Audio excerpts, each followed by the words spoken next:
Hello दोस्तों, कैसे हैं आप लोग। एक बार वापस से आपका स्वागत है मेरे चैनल में। आज मैं आपके लिए लेके आया हूँ हमारे पिछले टॉपिक से जस्ट अगला टॉपिक। मतलब हमने इससे पहले अब देखा था सोफिस्टों के बारे में, जो यूनान के दार्शनिक थे। उनके बाद आते हैं हमारे जो नैतिकता की जिनसे शुरुआत मानी जाती है, वो है हमारे कौन, सुकरात। तो सुकरात के बारे में आज जानने की कोशिश करेंगे। चित्र में आप सुकरात की मूर्ति की तस्वीर देख सकते हैं। सुकरात की बात करें तो सुकरात का जन्म हमारे 470 से लेके 399 तक रहा, अर्थात ये 71 साल की उम्र तक रहे थे। मतलब ये ईसा पूर्व, ध्यान रखेंगे, मतलब 0 से भी पहले की बात है। तो सुकरात उस समय के थे। तो हमारे प्राचीन यूनान मतलब ग्रीस के एक अत्यंत प्रभावशाली दार्शनिक थे। ये क्या थे, हमारे ग्रीस के एक अत्यंत प्रभावशाली दार्शनिक थे, जिन्हें पश्चिमी दर्शन का जनक माना जाता। आप इसे याद रखेंगे कि हमारे पश्चिमी दर्शन का जनक किसे माना जाता है, हमारे सुकरात को। ग्रीस में सुकरात से ही नैतिक विचार की शुरुआत मानी जाती है। ग्रीस में क्या है, सुकरात से ही क्या नैतिक विचार की शुरुआत मानी जाती है। सुकरात की खासियत क्या है, सुकरात के लिए को किन बातों के लिए जाना जाता है। सबसे बड़ी बात कि उन्होंने कोई लिखित कार्य नहीं किया। उन्होंने जितनी बातें कही उनमें से उन्होंने कोई भी बात नहीं लिखी। इसलिए उनके विचारों के बारे में हमारी जानकारी मुख्य रूप से उनके जो शिष्य हैं, विशेष रूप से कौन, प्लेटो और जेनोफोन, उनके 2 शिष्य थे, खासकर कौन कौन से, जेनोफोन। उन्होंने क्या है, उनकी बातों को अपने लेखों के अंदर लिखा, जिससे सुकरात के बारे में जानकारी मिलती है। तो दोनों के बारे में आप याद रखेंगे, एक तुम्हारे प्लेटो है, एक जेनोफोन है। और भी कई शिष्य हैं, लेकिन खास रूप से इन दोनों ने सुकरात के बारे में लिखा। अब बात करते हैं सुकरात की। तो सुकरात ने अपने जीवन का अधिकांश समय कहाँ गुजारा। सुकरात ने अपने जीवन का अधिकांश समय एथेंस के बाज़ारों और जो व्यायामशाला, मतलब जो हमारे जिम होते हैं, आजकल के जिम होते हैं, एक्सरसाइज करते हैं जहाँ पे, तो व्यायामशालाओं के लोगों से बातचीत करते हुए बिताया। उनसे प्रश्न पूछते हुए और उनके विचारों की आलोचना करते हुए उन्होंने अपने जीवन का अधिकांश समय बिताया। अब आप उनका एक तरह से एक दिमाग में एक अंदाज़ा लगा सकते हैं कि सुकरात किस प्रकार का जीवन जिया करते थे। तो ग्रीस के एक दार्शनिक विचारक थे कि कब के, हमारे 0 से भी पहले 300 ईसा पूर्व वर्ष मान सकते हैं। खास बात देखें तो वो है क्या, ज्ञान की बातें किया करते थे। साथ ही साथ अपने जीवन का सबसे ज़्यादा समय कहाँ गुजारा करते थे, एथेंस के बाज़ारों में गुजारा करते थे। साथ ही साथ व्यायामशालाओं में जो लोग होते हैं उनसे बातचीत करते हुए गुजारा करते थे। जब समय मिलता था वो लोगों से प्रश्न पूछा करते थे और उनके विचारों की आलोचना किया करते थे। सुकरात ने क्या, सोफिस्टों की आलोचना की। क्यों, क्योंकि सुकरात से पहले के जितने भी दार्शनिक माने जाते हैं उनको क्या कहा जाता है, सोफिस्ट कहा जाता है। और वो सोफिस्टों की आलोचना करते हैं। क्यों, क्योंकि सोफिस्ट क्या कहते थे कि नैतिक नियम क्या है, आत्मनिष्ठ होते हैं। सोफिस्ट क्या कहते हैं, नैतिक नियम कैसे होते हैं, आत्मनिष्ठ होते हैं। जबकि सुकरात कहते हैं नैतिक नियम आत्मनिष्ठ नहीं होते। क्यों, क्योंकि यदि नैतिक नियमों को आत्मनिष्ठ माना जाएगा तब सामाजिक व्यवस्था की स्थापना नहीं की जा सकती। अब आप सोचेंगे आत्मनिष्ठ वाली कौन सी बात है, तो सोफिस्ट ये कहते थे कि नैतिक नियम की स्थापना व्यक्ति को देखकर और व्यक्ति के अनुसार होनी चाहिए। मतलब प्रत्येक व्यक्ति के नैतिक नियम अलग अलग होने चाहिए। तो सुकरात साहब ये कहते हैं कि यदि प्रत्येक व्यक्ति का नैतिक नियम अलग अलग होगा तो इससे कभी भी सामाजिक व्यवस्था की स्थापना नहीं हो पाएगी। क्यों, क्योंकि प्रत्येक व्यक्ति अपने अनुसार नैतिक नियमों की स्थापना करेगा और उनकी पालना करेगा। उनकी शिक्षण पद्धति को सुकराती विधि या सोक्रेटिस्ट मेथड या द्वंद्वात्मक पद्धति, डायलैक्टिक के रूप में जाना जाता है। डायलैक्टिक का मतलब पहले वह प्रश्न पूछते थे, फिर सामने वाला उस प्रश्न का जवाब देता था, फिर सुकरात उस जवाब में से एक नया प्रश्न निकालते थे, फिर उस प्रश्न का जवाब फिर सामने वाला देता था, फिर सामने वाले के दिए गए जवाब में से सुकरात एक और प्रश्न निकालते थे। तो इस तरह प्रश्नों की एक श्रृंखला बना लेते थे, जिसे वो सुकराती विधि या फिर क्या कहते थे, द्वंद्वात्मक विधि या डायलैक्टिक फॉर्म कहते हैं। आप इसे याद रखेंगे। अब बात करते हैं सुकरात को वास्तव में किसके लिए जाना जाता है, उनके दर्शन शास्त्र के लिए। तो सुकरात के दर्शन शास्त्र की बात करते हैं। सुकरात सबसे बड़ी क्या बात क्या कहते थे, मैं जानता हूँ कि मैं कुछ नहीं जानता। इसके लिए एक बहुत बढ़िया कहानी होती थी। कहानी क्या होती है कि पूरे के पूरे ग्रीस में, यूनान में एक खबर फैल जाती है। खबर ये होती है कि पूरे के पूरे ग्रीस और यूनान में सबसे इंटेलिजेंट आदमी या सबसे बुद्धिमान आदमी कौन है, सुकरात है। तो राजा के द्वारा संदेश भिजवाया जाता है कि जो इंटेलिजेंट आदमी है उसको मेरे सामने पेश करो। तो सुकरात वहाँ जाके पहुँच जाते हैं। सुकरात से वो पूछते हैं, क्या तुम सबसे ज़्यादा इंटेलिजेंट आदमी हो। वो बोलते हैं कि नहीं साहब, मैं सबसे ज़्यादा इंटेलिजेंट आदमी नहीं हूँ। तो बोलते हैं फिर तो गलत लिया है तुमको। यदि तुम सबसे ज़्यादा इंटेलिजेंट आदमी नहीं हो तो जाओ और पूरे के पूरे ग्रीस और यूनान में घूमो, और जो भी इंटेलिजेंट आदमी है तुम्हारी नज़र में, उस इंटेलिजेंट आदमी को मेरे सामने लेके आओ। तो सुकरात साहब कहते हैं कि ठीक है, मैं पूरे ग्रीस में घूमूंगा, पूरे ग्रीस में सबसे ज़्यादा इंटेलिजेंट आदमी होगा उसको मैं आपके सामने पेश करूँगा। तो जब भी वो जाता तो उसकी एक ही विधि थी, सोक्रेटिस्ट विधि, कि प्रत्येक व्यक्ति से पूछता वो सवाल, और सवाल पूछता तो पहले तो वो पूछते क्या तुम इंटेलिजेंट हो, तो प्रत्येक व्यक्ति यूनान का ये कहता हाँ मैं इंटेलिजेंट हूँ, मेरे से ज़्यादा बुद्धिमान दुनिया में कोई नहीं है।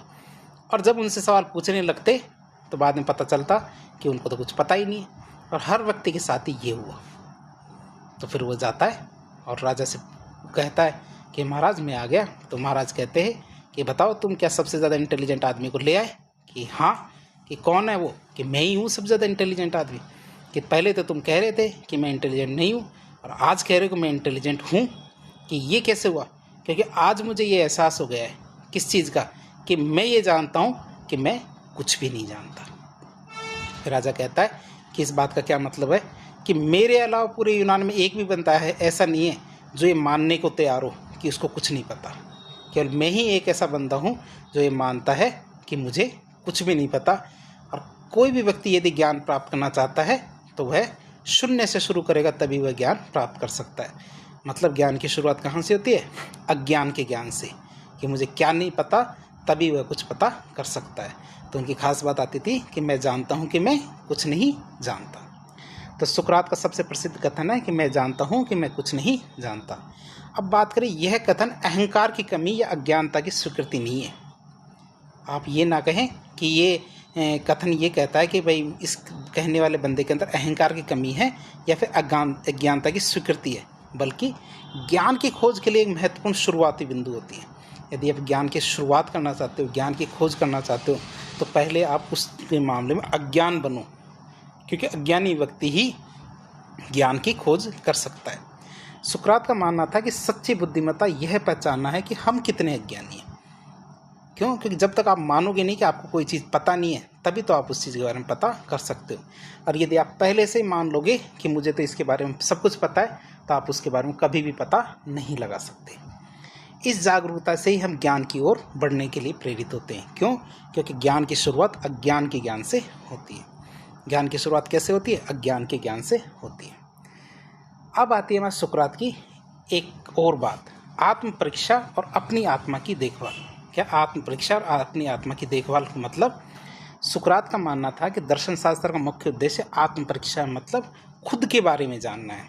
जब भी आप दर्शन शास्त्र के बारे में जानते हो या पढ़ते हो, तो दर्शन शास्त्र का मतलब ये है क्या कि आप अपने बारे में कितना जान पाते हो। उन्होंने प्रसिद्ध रूप से क्या कहा कि बिना जांची परखी जिंदगी जीने लायक नहीं होती। मतलब यदि आपने अपनी ज़िंदगी के बारे में जांचा या परखा नहीं है, मतलब अपनी शक्तियों का और अपनी कमज़ोरियों का पता नहीं लगाया है, तो ऐसी ज़िंदगी जीने लायक नहीं होती है। उनका मानना था कि हमें लगातार अपने विचारों, मूल्यों और कार्यों की जांच करनी चाहिए। जो भी हम दैनिक रूप से करते हैं, मासिक रूप से करते हैं या फिर वार्षिक रूप से करते हैं, तो हमारे विचार, मूल्य और कार्य, इनकी जांच करते रहना चाहिए, ताकि यह सुनिश्चित हो सके कि हम एक सद्गुणी और तर्कसंगत जीवन जी रहे हैं या फिर कैसे ही एक धूल में घैंसला मार रहे हैं, मतलब एक बेकार जीवन तो नहीं जी रहे हैं। सुकरात ने अपनी आत्मा की देखभाल के महत्व पर भी जोर दिया। सुकरात ने क्या कहा? अपनी आत्मा की देखभाल के महत्व पर भी जोर दिया। उनके लिए आत्मा क्या है? मनुष्य का तर्कसंगत और नैतिक सार है। मतलब यदि आप अपने जीवन में तर्कसंगत नहीं होते हो, मतलब प्रश्न नहीं पूछते हो, तो आप अपनी आत्मा को बेहतर नहीं कर सकते हो। एक अच्छा जीवन जीने के लिए हमें अपनी आत्मा को ज्ञान और सद्गुण से पोषित करना चाहिए। क्या? हमें एक अच्छा जीवन जीने के लिए क्या है? हमें अपनी आत्मा को ज्ञान और सद्गुण से पोषित करना चाहिए।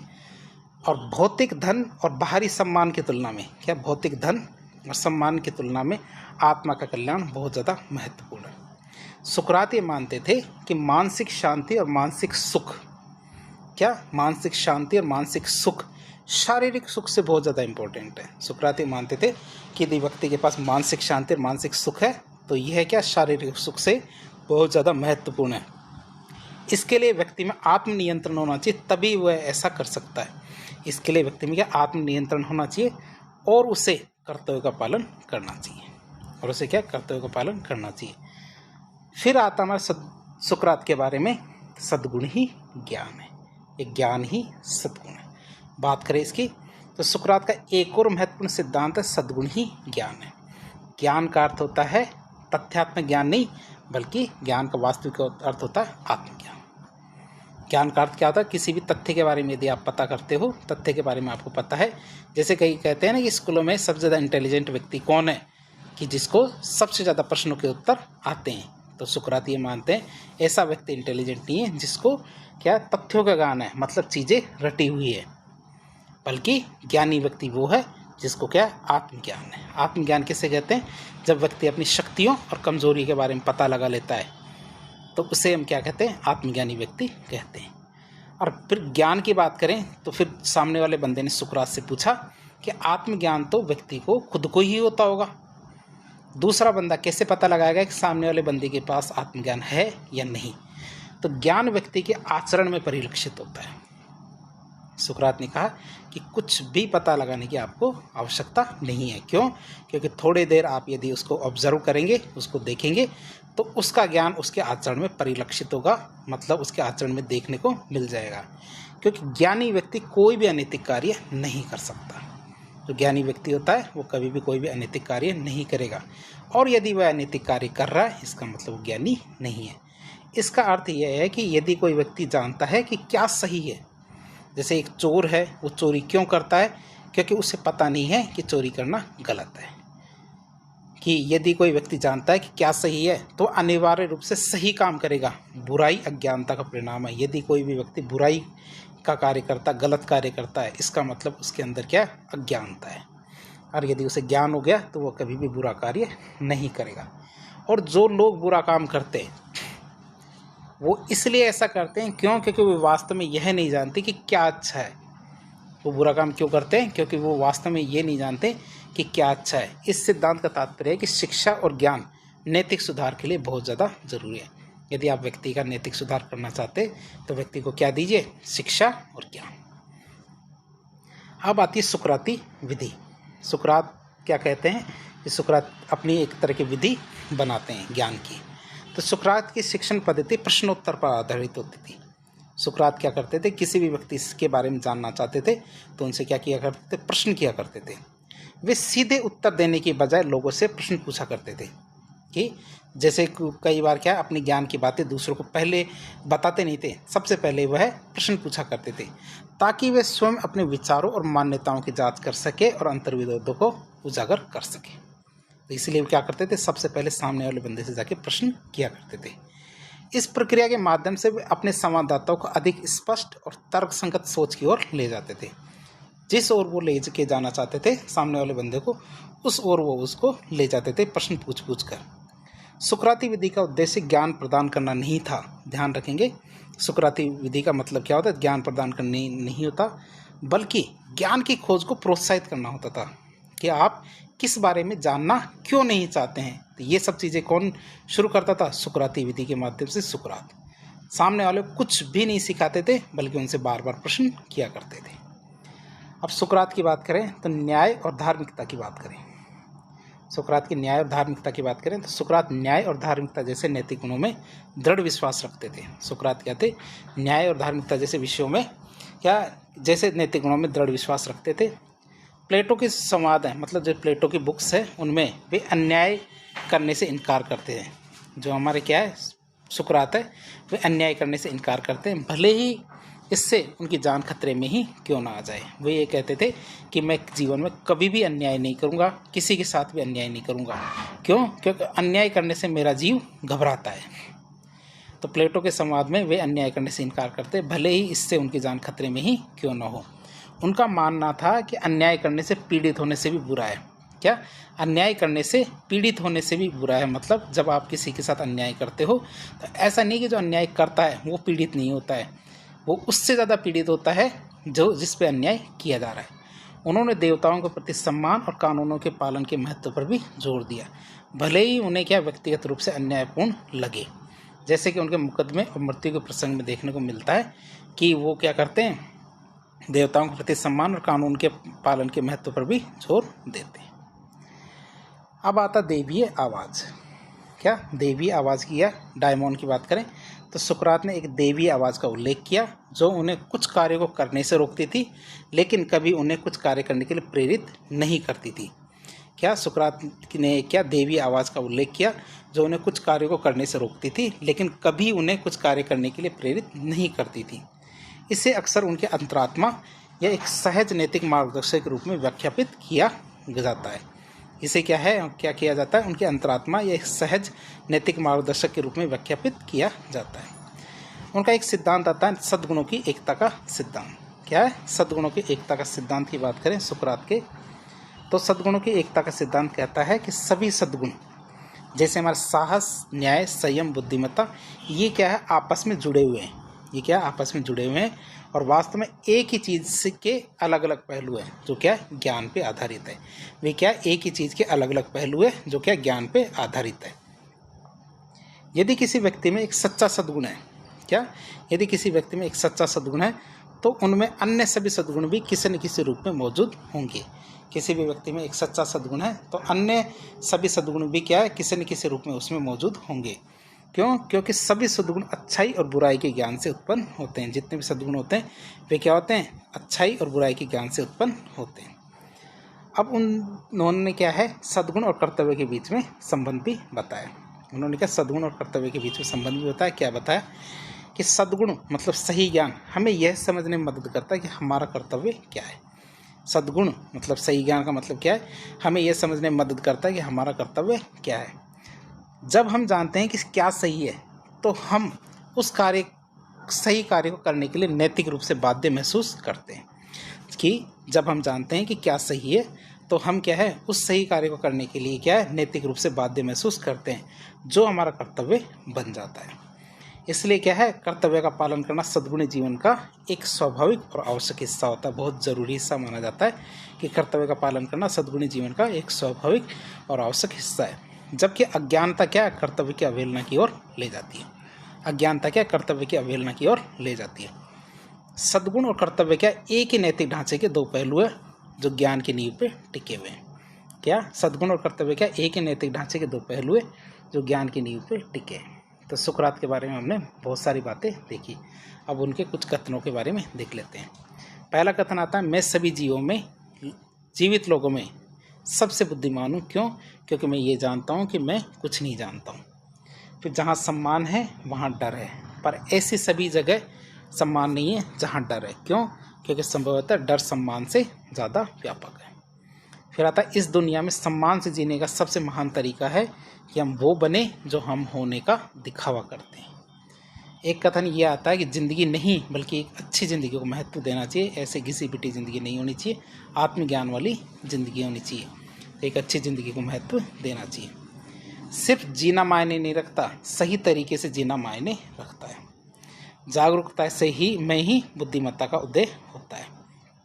क्या जागरूकता में ही क्या है, बुद्धिमत्ता का उदय होता है। तो इस तरह से आज एक लेक्चर के जरिए हमने सुकरात के बारे में जानने की कोशिश की, इनके सभी सिद्धांतों को देखने की कोशिश की। तो इस प्रकार के इन्फॉर्मेटिव वीडियो देखने के लिए हमारे चैनल से जुड़े। वीडियो यदि पसंद आता तो वीडियो को लाइक करें, चैनल को सब्सक्राइब करें, अपने दोस्तों के साथ शेयर करें। धन्यवाद।